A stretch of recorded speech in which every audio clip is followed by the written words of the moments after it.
Have you ever sat down to plan a lesson and thought, I don't even have all of the resources I need to teach this? And now I'm supposed to figure out how to make this engaging also. If this sounds familiar, you are not alone. This is one of the biggest struggles new and developing teachers face, and it can feel overwhelming fast.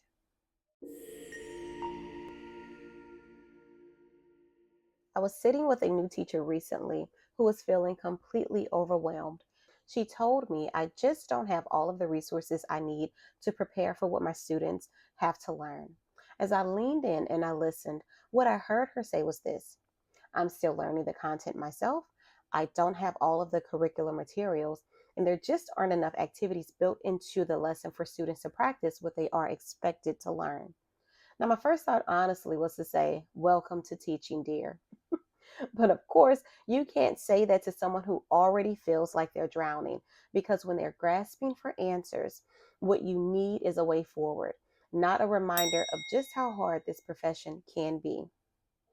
And the truth is, this isn't just her story, it's the story for so many new teachers. You're often put into a position where you have to make something out of nothing. And when you can't, you feel like you're the one being penalized. So, what do? You can't afford to just say, I don't have what I need. The expectations will always be that your students are still learning and growing, period. The only way to meet that expectation and keep your sanity is to stay solution focused. But here's the good news: there is a way for you to work without reinventing the wheel every single week.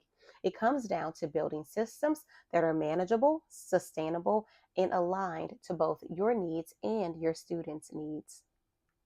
So let's circle back to her concerns. She was learning the content while teaching it. My suggestion to her was to work backwards from the end goal for that week. Ask yourself by Friday, what do I want my students to be able to do? Then plan small steps that lead there. This keeps you one step ahead of the content while you're also giving your students and yourself a clear path forward. Next, she didn't have all of the curricular materials. My suggestion is to lean into your school's framework and engagement strategies. These frameworks aren't just for observations, they're built in toolkits.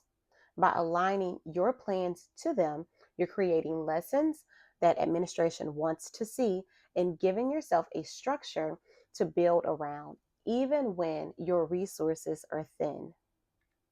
Lastly, there weren't enough practice activities for her students built within the lesson. My suggestion is to pick a handful of go to engagement activities that you can recycle. For example, think, pair, share, quick writes, exit tickets, or collaborative games.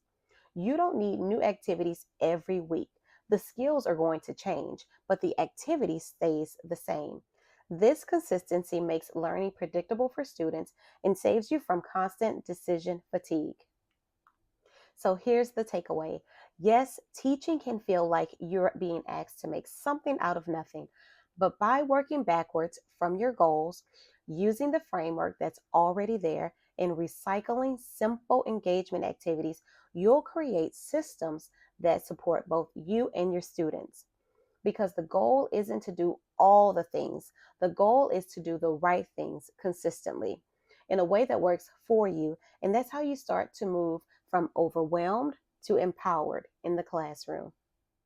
If this situation sounds familiar because it's something that you have lived, drop a comment below and tell me which one of her concerns you identify with the most.